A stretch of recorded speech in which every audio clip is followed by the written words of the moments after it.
Maltempo, centinaia di interventi tra Venezia, Treviso, Verona, il Polesine, il Bellunese, danni e paura per le raffiche di vento nelle spiagge a Chioggia, a Bibione un 17enne ferito alla testa dal surf, l'allerta ritorna in serata. Nel centro storico di Venezia raffiche di vento anche a 115 km all'ora, tra le conseguenze il distacco di alcuni frammenti dal campanile di San Marco.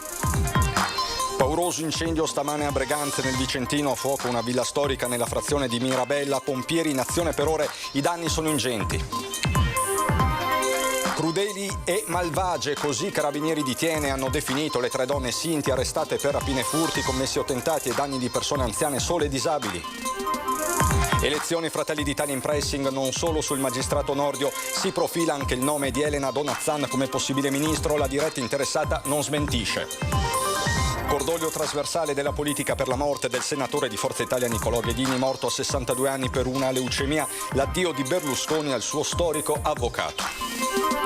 Le elezioni politiche del 25 settembre e l'anomala campagna elettorale estiva nel vivo. Da lunedì alle 21:15 tornano il confronto, il dibattito di ring e il talk show di Antenna 3 raddoppia il martedì.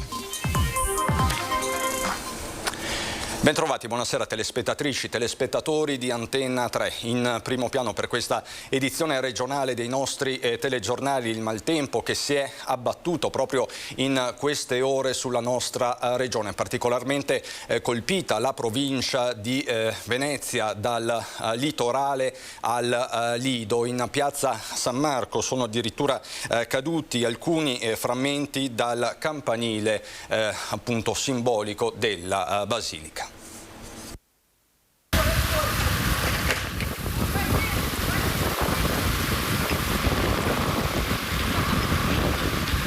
Pioggia battente e forti raffiche di vento si sono abbattute violentemente sul veneziano nel primo pomeriggio.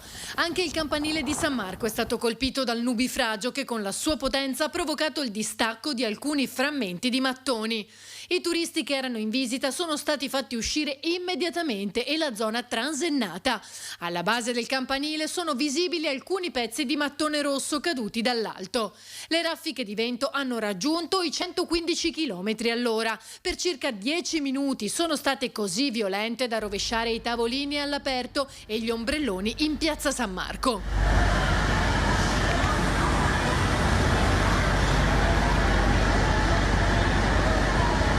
Due persone, tra cui un ragazzino, sono rimaste leggermente contuse. C'è chi ha anche ripreso pezzi di scuri cadere in acqua. Cascai scuri. Momenti di paura anche al Lido di Venezia, dove il vento ha danneggiato molte strutture all'aperto. Chiusa la spiaggia di San Nicoletto. Un camion che si stava imbarcando su un ferryboat si è inclinato per effetto delle folate di vento. Nella zona dei giardini è stato divelto il chiosco di un'edicola. Danni anche a Chioggia, con raffiche di vento e pioggia che si sono abbattute sul centro storico e sul mercato, oltre ai danni agli stabilimenti balneari. Sul posto il sindaco Armelao. Abbiamo avuto più di tutto problemi nel centro storico, in Corso del Popolo, dove era in corso anche il mercato settimanale, quindi diversi banchetti degli ambulanti sono stati colpiti e abbiamo avuto una caduta di un albero nel quartiere di Saloni e anche di un muretto nella zona della chiesa di San Domenico. Ho attivato il COC, il centro operativo comunale di protezione civile, e scriverò adesso anche al presidente del Veneto Luca Zaia di dichiarare lo stato di crisi anche per il nostro territorio, che ha subito comunque dei danni. Adesso dobbiamo ancora quantificare quanti. Sono appena stato qui al pronto soccorso per sincerarmi che non ci siano stati interventi dal punto di vista sanitario. Da quello che mi dicono non hanno avuto richieste di intervento per persone che sono state ferite a causa di questa perturbazione violenta che si è abbattuta sul nostro territorio comunale. Spiagge danneggiate anche a Cavallino, Eraclea e Bibbione, dove un ragazzo di 17 anni è stato colpito alla testa, alla schiena e alla gamba destra da una tavola da surf volatagli addosso. È stato soccorso dal bagnino e ora è in ospedale a Portogruaro per accertamenti. La strada iesolana è rimasta bloccata per la caduta di un albero in mezzo alla carreggiata. Colpita la spiaggia di Orobiccia, Jesolo, dove sono andati distrutti una cinquantina di ombrelloni. Allagamenti e sradicamenti di alberi segnalati a Mestre, San Donà di Piave e il Miranese. A Bevazzana di San Michele al Tagliamento un tir è stato rovesciato dal vento e ha schiacciato una pensilina. Colpite anche alcune imbarcazioni del polo nautico a Punta San Giuliano, ma non ci sono stati danni alla struttura.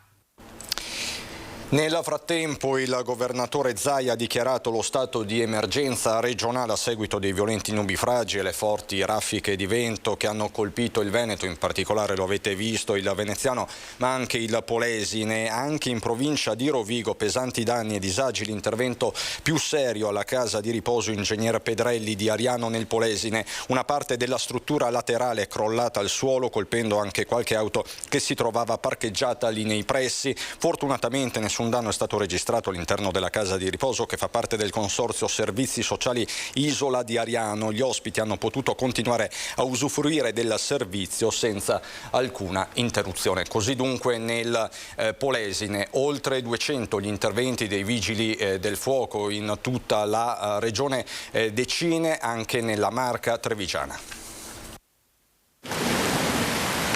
L'annunciato maltempo ha raggiunto la Marca e dopo le piogge di ieri sera e stamattina il fenomeno più intenso poco dopo le 13, quando Treviso e la zona orientale della provincia sono state sferzate da un violento nubifragio con forti raffiche di vento che hanno abbattuto alberi, una ventina, anche lungo la Restera, fatto cadere in strada rami, causato diversi blackout e fatto volare tavolini e ombrelloni anche in pieno centro, questo è Piazzale Burchiellati. Una delle situazioni di maggior trambusto è la piscina Rosa Blu a Monastiera, accanto alla casa di caccia. In pochi istanti il vento ha messo sottosopra l'area intorno alla piscina esterna. All'1:30 c'è stato un forte temporale che ha purtroppo nella parte del bar rovesciato un po' gli ombrelloni e scoperchiato qualcosa, ma niente di che, nel senso che adesso i nostri ragazzi stanno già ripristinando tutto, siamo sempre ancora tuttora aperti per la piscina, per l'esterno il sole non c'è, per cui non c'è nessuno, domani siamo qua. Vento e acqua quindi che negli istanti di maggiore intensità del temporale hanno rovesciato gazebo e divelto parte della copertura del bar, ma il personale si è subito adoperato per ripristinare l'area. Al momento abbiamo preso un po' paura, ma il danno non era così grave. A Preganzioli, in via Dese, una pianta è caduta sulle auto in sosta. A Mogliano un'altra si è schiantata sui fili elettrici. A Cessalto il vento ha spezzato un grosso albero costringendo gli operai del comune a un intervento immediato. Analoghi problemi anche a Olmi di San Biagio, Motta di Livenza e Casier. Qui le potenti raffiche hanno letteralmente strappato dalla parete esterna di un appartamento la tenda che ricopriva il terrazzo, andata fortunatamente a schiantarsi con tutti i pesanti sostegni laterali nell'area verde sottostante e non in strada o dove poteva in quel momento transitare qualcuno. In via Tommaseo a Salgareda il vento ha scoperchiato un vecchio fabbricato facendo finire travi e frammenti di copertura sul tetto accanto. 12 le squadre dei vigili del fuoco uscite nel territorio, una cinquantina gli interventi da eseguire in seguito alle molte richieste di aiuto arrivate alla centrale del 115. Nel Bellunese situazione anche qui continuamente monitorata, le precipitazioni tra l'altro dovrebbero riprendere durante la nottata. Questa è la situazione, questo il cielo di Belluno nel primo pomeriggio di oggi e abbiamo poi le immagini anche del Palapieve di Pieve e d'Alpago, struttura sportiva che è rimasta danneggiata. Il sindaco Alberto Peterle è subito intervenuto allertando i vigili del fuoco che hanno aperto un lato della tensostruttura per evitare ulteriori danni con il proseguire degli episodi temporaleschi. Al momento l'entità del danneggiamento è al vaglio dei tecnici che sono per l'appunto sul posto. Nel Vicentino copione analogo, anche qui diversi gli interventi dei vigili del fuoco. Maltempo violento. La perturbazione atlantica si scatena sul Vicentino. Rovesci intensi con forti raffiche di vento. Dalle 9 di mercoledì sera fino a tutt'oggi temporali investono la provincia di Vicenza. Anche nella serata di ieri il maltempo è stato particolarmente intenso, con raffiche di vento e pioggia che hanno abbattuto alcuni alberi caduti sulla strada. Per rimuoverli è stato necessario l'intervento dei vigili del fuoco, entrati in azione a Brendola, in via Cavour e in via Madonna dei Prati. A Sarego i pompieri sono intervenuti per liberare la strada in via Meledo Alto, mentre a Noventa Vicentina una squadra ha ripristinato la viabilità in via Masenello. A Vicenza il comune ha allertato la protezione civile che segue attentamente l'evolversi della situazione. Altri temporali, ma con una conformazione diversa, si abbattono sul Vicentino anche nel tardo pomeriggio e in serata, fino alla notte. I temporali sono meno raggruppati e più sparsi, ma risultano ancora insidiosi, quindi dove colpiranno potranno ancora portare grossi disagi e anche eventualmente danni, perché la conformazione che hanno rispetto a ciò che trovano sul territorio potrebbe causare danni e altri problemi. Passata la prima linea di instabilità, anche oggi i temporali hanno segnato la giornata con temperature in netto calo rispetto all'afa dei giorni scorsi. Fino a domani mattina i cittadini sono invitati ad attivarsi per ridurre i danni che potrebbero generarsi, evitando di trovarsi in zone esposte durante i temporali, ricoverando i propri animali e mettendo al sicuro i propri beni come le automobili, le tende da sole e tutte le suppellettili che possano essere portate via dal vento o danneggiate dalla grandine. Da venerdì pomeriggio cessato pericolo. E potrebbe essere stata la forte pioggia che si è abbattuta su Padova intorno alle 13 la causa dell'incidente accaduto in via Facciolati, dove una mamma con le 2 figlie sono state investite da un'auto mentre attraversavano la strada sulle strisce pedonali, ferita ma non in pericolo di vita solo la bambina più piccola di 13 anni, che è stata trasportata in ospedale ed è stata ricoverata in pediatria. Le indagini sono condotte dalla polizia locale. Una giornata autunnale su città e provincia con i primi temporali che si sono annunciati già nella serata di ieri. A Padova gli acquazzoni sono stati ripetuti con pioggia di forte intensità, nessuna particolare criticità è stata segnalata. I vigili del fuoco sono intervenuti tra Arzergrande, Corezzola e Piove di Sacco, dove il forte vento ha causato la caduta di alcuni alberi e di qualche palo del telefono. Questa quindi la fotografia aggiornata del maltempo da tutto il Veneto. La cronaca adesso ci porta a Mirabella, frazione di Breganze, siamo nel Vicentino, dove in mattinata è andata a fuoco una villa settecentesca. Le fiamme sono divampate al mattino, poi Villa Finozzi ha continuato a essere divorata dal fuoco per gran parte della giornata. Paura, danni e dolore in via San Valentino a Mirabella di Breganze, dove la storica e bellissima magione settecentesca è stata aggredita da un rogo. Le cause dell'incendio sono ancora al vaglio e non si esclude che a originare il disastro possa essere stato un fulmine durante il temporale che si è sfogato sulla Pedemontana nella notte precedente. Secondo le prime informazioni il fuoco sarebbe partito dagli appartamenti ai piani alti per poi interessare travi e capriate di sostegno del tetto. Sul posto sono accorse squadre di vigili del fuoco da Vicenza, Bassano e Schio che hanno lavorato duramente per cercare di contenere il rogo e per ridurre al minimo i danni. Nonostante tutto, un denso fumo grigio e nero si è elevato per ore dall'antica villa, circondata da un grande giardino alberato, radunando nelle strade vicine un gran numero di residenti incuriositi e addolorati per quanto sta accadendo a un monumento così importante per il territorio. Più volte le fiamme altissime sono state viste balenare dal tetto e più volte i pompieri si sono avvicinati con l'autoscala, scaricando sulle parti interessate torrenti d'acqua. In via San Valentino sono giunti anche i carabinieri della stazione di Breganze per gli accertamenti di rito. Fortunatamente non ci sono stati feriti e le persone presenti nella villa quando è partito il fuoco si sono messi in salvo autonomamente. Ci vorrà del tempo per quantificare i danni e capire quali saranno le ricadute per la villa settecentesca. Rimaniamo nel Vicentino per la cronaca. Crudeli e malvagie, così i carabinieri di Tiene hanno definito le 3 donne sinti arrestate per rapine e furti ai danni di anziani.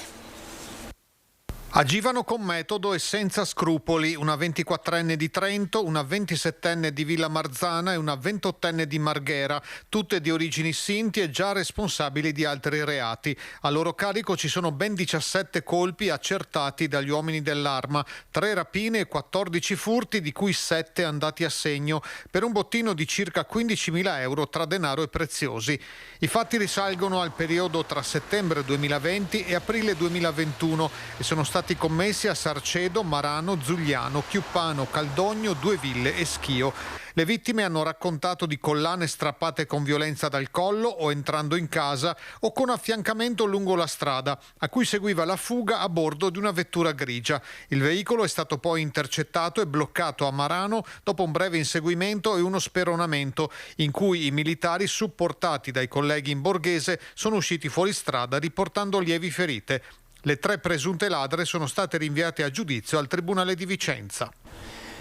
La pagina politica con l'ufficialità arrivata oggi. Enrico Letta si candiderà nel collegio di Vicenza, mentre nel centrodestra si sta definendo la partita dei nomi. Fratelli d'Italia in pressing sul magistrato Carlo Nordio, e si profila anche il nome di Elena Donazzan quale possibile, probabile ministro di un eventuale esecutivo Meloni, ma la diretta interessata non smentisce, anzi per certi versi rilancia.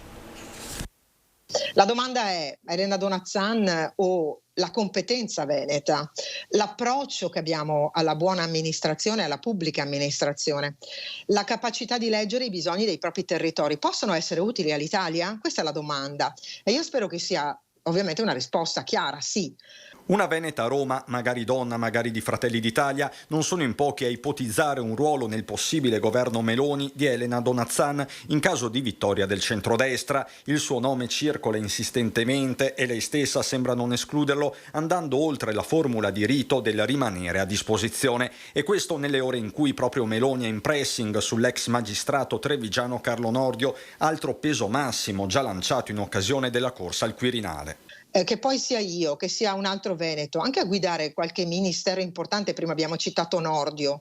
Nordio alla giustizia porterebbe questo stesso approccio, che è molto pratico, molto realistico, ma serve a tutta la nazione. Oggi abbiamo bisogno di dire che non dobbiamo più bastare ai veneti o al Veneto, ma che il buon governo del Veneto deve diventare il buon governo dell'Italia, oppure provare a contaminarlo in positivo.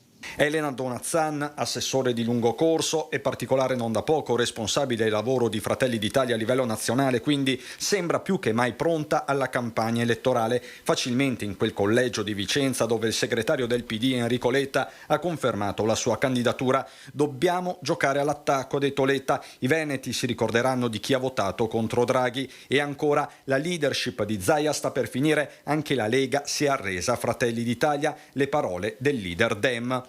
Trovo tanta arroganza perché significa che non conosce il Veneto. Lui non è veneto. Non è veneto, è il segretario di partito, certo, ma sicuramente questo sarà un valore per lui, per la sua visibilità, ma è anche molto arrogante nei confronti del proprio di partito, del proprio di territorio. E che il clima sia incandescente con tanto di colpi bassi lo dimostra anche questa immagine che arriva da Treviso, con Meloni appesa a testa in giù. Un copione che si ripete, da qui la condanna del sindaco di Spresiano, esponente di spicco di Fratelli d'Italia nella Marca. In questo caso non si tratta di un gesto goliardico o di un qualcosa che potrebbe anche stare nell'ambito della campagna elettorale, quanto piuttosto di un richiamo evidente al cadavere del Duce appeso a testa in giù in piazzale Loreto. Però ecco, credo che ci sia un limite a tutto. Era già accaduto quando è uscito il libro Io Giorgia, che in alcuni scaffali di alcune librerie era stato messo il libro capovolto. Ecco, credo che ci sia un limite a tutto e stavolta è stato abbondantemente superato.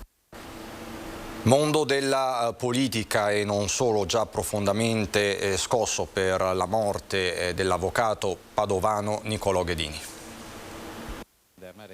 Ci ha lasciato il nostro Nicolò, non ci sembra possibile, ma purtroppo è così. Addio, ciao, per noi sei sempre qui tra noi, nei nostri cuori. Un forte, fortissimo abbraccio, Silvio Berlusconi. È il cavaliere, è Silvio Berlusconi a salutare per primo sui social Nicolò Ghedini, 62 anni, padovano, il senatore di Forza Italia e difensore di Silvio Berlusconi, è morto a Milano all'ospedale San Raffaele, dove lottava contro le complicazioni di un trapianto di midollo per curare una grave forma di leucemia.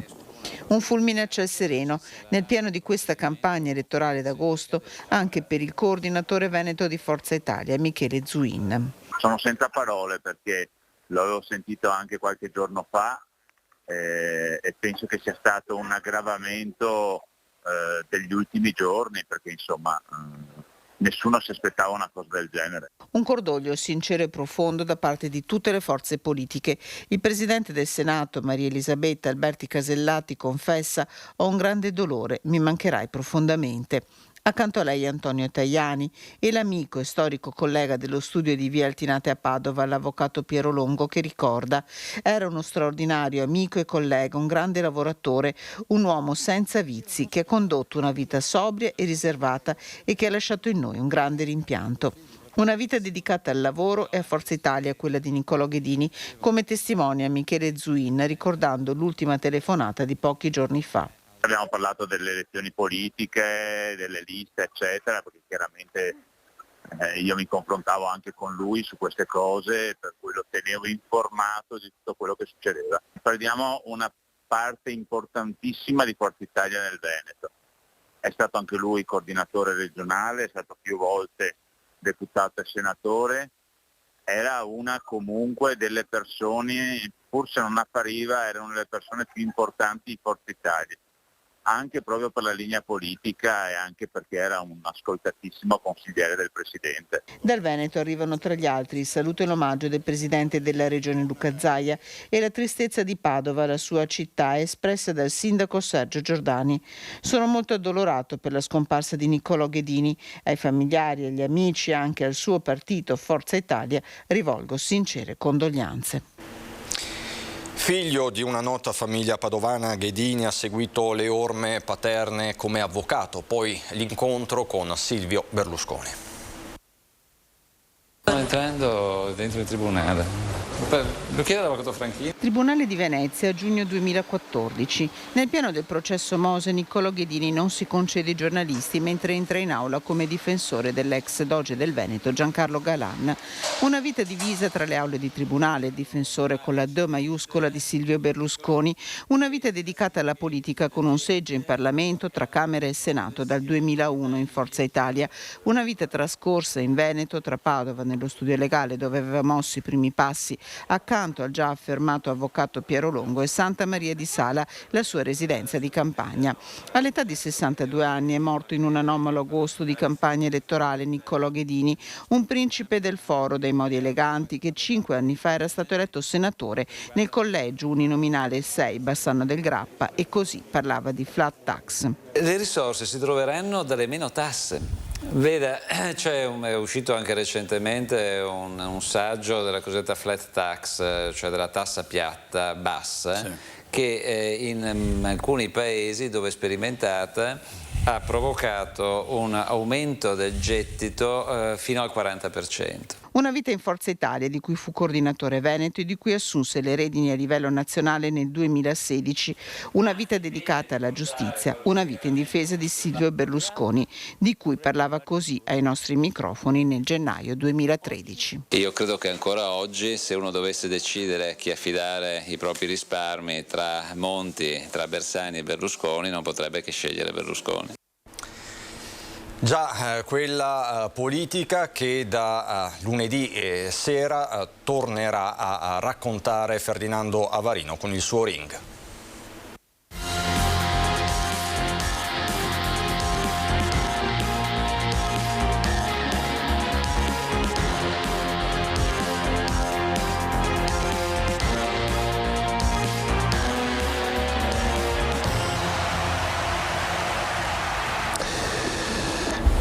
Buonasera, ben ritrovati in diretta. Dalla crisi di governo a una campagna elettorale anticipata, frenetica, sotto l'ombrellone. La corsa al voto del 25 settembre è già iniziata tra accuse, scontri, polemiche, candidature gradite e non gradite, alleanze nate e sfumate, attacchi a colpi di tweet.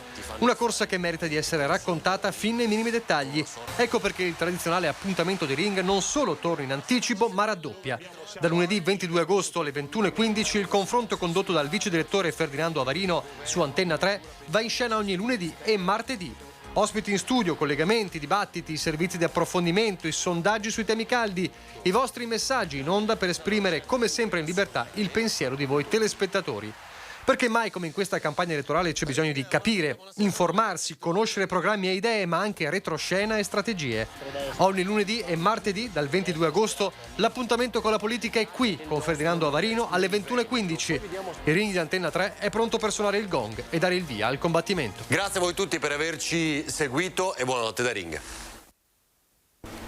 Vi do un rapido flash. I funerali dell'avvocato Nicolò Ghedini si svolgeranno sabato 20 agosto alle ore 11 a Santa Maria di Sala nel veneziano, il paese dove si trova la villa di famiglia di Ghedini. Lo apprende l'ANSA da fonti riservate ma appunto certe. È tutto dal Veneto, c'è il meteo, buon proseguimento.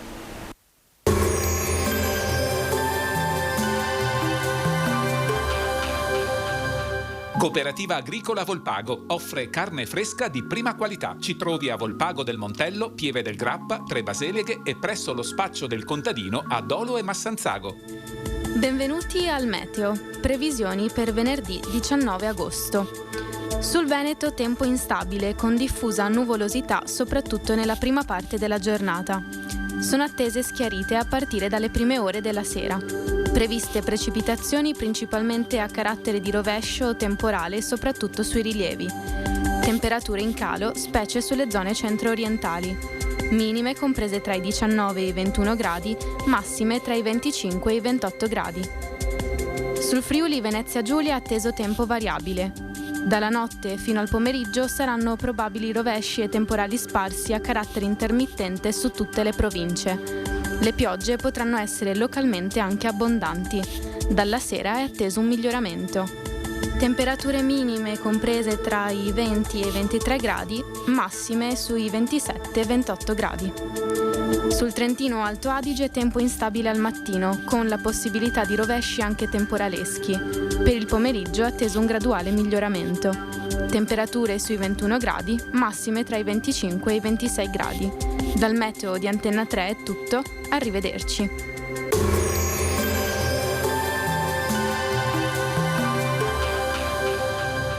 Cooperativa Agricola Volpago offre carne fresca di prima qualità. Ci trovi a Volpago del Montello, Pieve del Grappa, Tre Baseleghe e presso lo spaccio del contadino a Dolo e Massanzago.